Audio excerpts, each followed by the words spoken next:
Hello guys, and welcome back to another video. So in this short video I will tell you that how to calculate hours and minutes in Excel.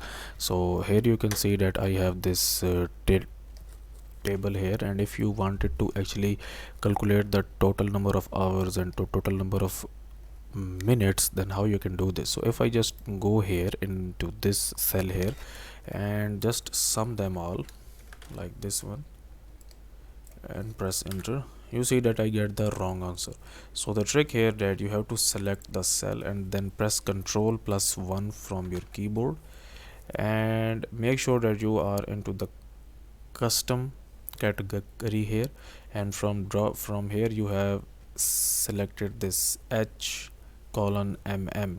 So the trick here basically that you have to put the square brackets around this H, so like this one and like this one, and then you will press OK, and now you can see that we have calculated the total hours here. Now if you wanted to calculate the minutes here, just again select this cell, press Ctrl plus 1 and remove this H and column here, and put brackets, right brackets, square brackets around mm, and here you can see that we now get total number of minutes. So guys, if you find this video useful, kindly like this video and subscribe to my channel, and I will see you in the next video.